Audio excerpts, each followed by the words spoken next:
नमस्कार, आप देख रहे हैं एनएमएफ न्यूज और मैं हूं आपके साथ शाफनी पटनायक। कुछ दिनों पहले ईरान और इजराइल के बीच में जो जंग हुआ उसमें खामेनेई की मौत ने पूरी दुनिया में तहलका मचा दिया।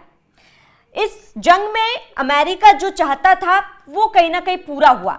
खामेनेई की मौत हुई है और इसके बाद से लेकिन स्थिति जो है वो तनावपूर्ण बनी हुई है। ईरान की तरफ से लगातार प्रतिक्रियाएं दी जा रही है और वो भी अलग अलग देशों पे। ईरान अलग अलग देशों में हमला कर रहा है और ईरान का साफ है कि जंग शुरू किया है, खत्म हम करेंगे। लेकिन अब जब युद्ध के इतने दिन बीत चुके हैं, खामेनेई की मौत के करीब एक हफ्ते से ज्यादा का वक्त बीत चुका है, लेकिन ये जंग किस ओर जा रहा है, ये बहुत बड़ा सवाल है। इसी पर आज हम चर्चा करेंगे। मेरे साथ वरिष्ठ पत्रकार पंकज प्रसून जी जुड़े हुए हैं। पंकज जी, खामेनेई की मौत को एक हफ्ते से ज्यादा का वक्त बीत चुका है। जो डोनाल्ड ट्रंप चाहते थे वो हुआ, खामेनेई को मार गिराया गया है, लेकिन अभी भी स्थिति तनावपूर्ण है। बड़ा सवाल कि ये जंग अब किस ओर जा रहा है और इस जंग में किसका पलड़ा भारी है। श्रावणी, जब शुरुआती बमबारी हुई तो ऐसा लगा कि इजराइल अमेरिका सब कुछ तबाह कर देंगे और ईरान तुरंत ही सरेंडर कर देगा, क्योंकि उसके खामेनेई जो सुप्रीम लीडर्स थे वो मारे गए, आईआरजीसी के चीफ मारे गए, उसके बाद नेवल चीफ मारे गए, तो ऊपर के टॉप 40 लोगों को पहले ही खत्म कर दिया। ऐसे केस में चांसेस ये होते हैं कि सामने वाला देश सरेंडर करे। लेकिन उसके बाद शुरू हुआ प्रतिशोध ईरान की तरफ से। बिल्कुल, उन्होंने मिसाइल मारना शुरू किया। मिसाइल कहां मारा? कुवैत में मिसाइल मारा, यूएई में मारा, सऊदी में मारा, अजरबैजान में मारा, टर्की में मारा। मुझे ऐसा लगता है कि 7-8 देशों पर, जो भी गल्फ कंट्रीज से, सब पे मिसाइलें मारी। उधर से अमेरिका इजराइल बम गिरा रहे हैं, इधर से ये मिसाइलें मार रहे हैं। एक हफ्ते तक ऐसा ही चलता रहा। इस बीच जो सबसे बड़ा उनका एयर डिफेंस सिस्टम था अमेरिका का, थर्ड, वो बर्बाद हो गया। अमेरिका को भी नुकसान हुआ है और ईरान के जो नेवी वेसल्स है वो भी पनडुब्बी है, उनको भी नुकसान हुआ है। ऐसे में पूरी दुनिया सांस रोके इस बात का इंतजार करी थी, भाई जीत कौन रहा है। और उसका मैं अपनी तरफ से कोई आकलन नहीं करूंगा, मैं सिर्फ इंडिकेशन देता हूं। आज ही पेजेश्कियान, उनके प्रधानमंत्री हैं, उन्होंने एक वीडियो जारी कर यह बताया कि अब ईरान अपने आसपास के देशों पर अटैक नहीं करेगा तब तक जब तक कि उन देशों से ईरान पे अटैक नहीं होता है शुरू। यह आज कहा है वहां के प्रधानमंत्री ने। दूसरी मेजर डेवलपमेंट यह है कि बड़े पैमाने पर पाकिस्तान मिलिट्री का मूवमेंट ईरान बॉर्डर की तरफ हो रहा है। और दैट्स इंटरेस्टिंग, क्योंकि 2 दिन पहले इराक बॉर्डर से कुर्द लड़ाके ईरान में दाखिल हुए। तो क्या पाकिस्तान के रास्ते अब ईरान में दाखिल होगी पाकिस्तान की आर्मी? क्या पाकिस्तान ईरान के खिलाफ लड़ने के लिए तैयार हुआ है? पाकिस्तान अपनी शान नहीं बचा पा रहे, वो क्या इस युद्ध में जंग लड़ेगा? इसलिए तो मैं बोल रहा हूं इंटरेस्टिंग है, क्योंकि कल शाम को, आज से 8 घंटे पहले का वो ट्वीट है। आप देखिए कि पाकिस्तान का जो फील्ड मार्शल है आसिम मुनीर, वो सऊदी अरबिया में है और सऊदी अरब के वहां के जो डिफेंस मिनिस्टर उनके साथ बैठा हुआ है। और ज्वाइंट प्रेस स्टेटमेंट आया है कि जो डील हुई है, डिफेंस डील दोनों देशों के बीच, उसके फ्रेमवर्क में पाकिस्तान अब काम करेगा। और डील क्या थी कि सऊदी पर हमला पाकिस्तान पे हमला माना जाएगा। तो जो पाकिस्तान है, अब सऊदी पे हमला हो गया तो पाकिस्तान पे हमला माना जाएगा, तो पाकिस्तान रिटेलिएट करना चाहिए, मदद करना चाहिए। बड़ा सवाल या डिफाइनिंग मोमेंट वो होगा युद्ध का कि अगर पाकिस्तान इन्वॉल्व होता है इसमें तब। और जब इन्वॉल्व पाकिस्तान हो जाएगा तो क्या होगा? ईरान में तो 2 तरफ से ग्राउंड पे अब फौज घुस जाएगी। बिल्कुल। लेकिन पाकिस्तान का क्या होगा?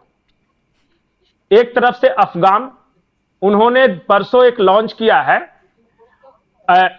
ऑपरेशन खैबर, और उन्होंने डिक्लेयर किया है कि ऑपरेशन खैबर के तहत खैबर पख्तूनख्वा को हम काट के अफगानिस्तान में मिलाने वाले हैं, क्योंकि वहां पश्तून लोग हैं, वो हमारा कल्चर है, हमारा ट्रेडिशन है, वो तो जबरदस्ती कब्जा करके रखा है। ये लक्ष्य के साथ जो अल बद्र, उनकी जो इन्फेंट्री है, वो 40 गाड़ियों के साथ सेना भर के आ रही है इधर, और उसका बाकायदा उन्होंने विजुअल भी जारी किया है।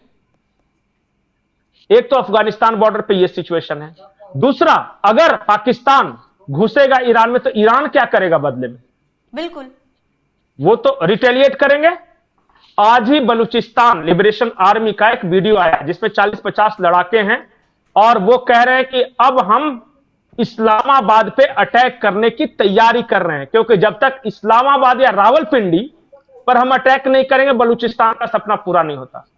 तो ईरान ऊपर से मिसाइलें मार रहा है, ग्राउंड फोर्स पे ये बलूच लोग जो है वो रावलपिंडी की ओर बढ़ रहे हैं। सिचुएशन सोचिए। तीसरा सिचुएशन ये है इकोनॉमिक सिचुएशन। आपको पता है सऊदी अरब ने पेट्रोल बंद कर दिया, वहां पेट्रोल और डीजल दोनों के दाम 55-55 रुपए बढ़ा दिया है। पूरे पाकिस्तान के पेट्रोल पंपों पर लंबी कतारें हैं। अभी मैं एक वीडियो देख रहा था, वहां लोग अब बाइक या ऑटो नहीं करके वो गधा गाड़ी से चल रहे हैं कि गधे पेट्रोल नहीं खाते, इनकी घास जो है वो पेट्रोल से सस्ती पड़ रही है। और बाकायदा उसका एक पूरा रिपोर्ट है जियो न्यूज पे, मैं दर्शकों से फिर करूंगा, जाके वो देख सकते हैं। दुनिया भर में अगर थोड़ी सी भी महंगाई बढ़ती है तो पाकिस्तान की हालत क्या होती है, और यहाँ पर तो स्थिति काफी ज्यादा खराब है, तो पाकिस्तान में क्या तस्वीरें होंगी ये हम सोच सकते हैं। बिल्कुल। तो पेट्रोल डीजल महंगा हो गया है। कतर ने नोटिस भेजा है पाकिस्तान को कि हम अपना एलएनजी सप्लाई रोकने वाले हैं, यानी घरेलू गैस, रसोई गैस। तो रसोई गैस रहेगा नहीं, पेट्रोल रहेगा नहीं, डीजल रहेगा नहीं, तो गधा गाड़ी पे चल तो लेंगे पर खाएंगे क्या? ऊपर से एग्रीकल्चर मिनिस्ट्री ने घोषणा की है कि इस साल पाकिस्तान में व्हीट प्रोडक्शन पिछले साल के मुकाबले 60% कम हुआ है, यानी आटे पर भी अब आफत आने वाला है। तो न रसोई गैस है, न आटा है, न पेट्रोल है, न डीजल है, तो ये इकोनॉमिक सिचुएशन है उनकी। और ऊपर से दो तरफ से तो क्या करेंगे? इनके पास मजबूरी है, नहीं लड़ेंगे तो सऊदी पेट्रोल नहीं देगा, अगर ईरान के खिलाफ नहीं लड़ेंगे तो कतर गैस बंद कर देगा। और मुझे लगता है पंकज जी, पाकिस्तान ये सोच रहा होगा कि हमारे पास तो खोने के लिए कुछ भी नहीं है, इसलिए जंग के मैदान में कूद पड़ते हैं। अगर अमेरिका, इजराइल, सऊदी, कतर की तरफ से ये जंग में उतरेंगे तो इनको पैसे मिल जाएंगे, पेट्रोल मिल जाएगा, खाने को मिल जाएगा। पाकिस्तानी आर्मी क्या है मिलेगा ना? नहीं, उसके बाद बाकी ईरान मार रहा है, अफगान मार रहे हैं, कब्जा हो रहा है जमीन पे, इससे क्या फर्क पड़ता है? क्योंकि पंजाबी आर्मी के लिए पाकिस्तान मतलब पंजाब है। अब बलूचिस्तान कब्जा दूसरा कोई कर ले तो कोई बात नहीं, खैबर पख्तूनख्वा ले जा, पर हम तो बच जाएंगे। बिल्कुल, ये सिचुएशन है। बहुत सारे लोग ये कह रहे हैं कि पाकिस्तान की हालत सैंडविच की तरह है, लेकिन मेरा ये कहना है पाकिस्तान की हालत सैंडविच की तरह नहीं है, कीमा की तरह है। चारों तरफ से सब लोग मिलकर कूट रहे हैं उसको। कोई पेट्रोल बंद कर रहा है, कोई एलएनजी बंद कर रहा है, कोई अफगानी मार रहे हैं, कोई ईरानी मार रहे हैं, पता नहीं कौन कौन मार रहे हैं इनको। और अपने घर के अंदर शिया मार रहे हैं, आंदोलन कर रहे हैं। बिल्कुल। और जरा सोचिए कि ईरान के खिलाफ जब लड़ेंगे तो 15% आबादी शिया की है, वो शिया क्या करेंगे पाकिस्तान आर्मी का?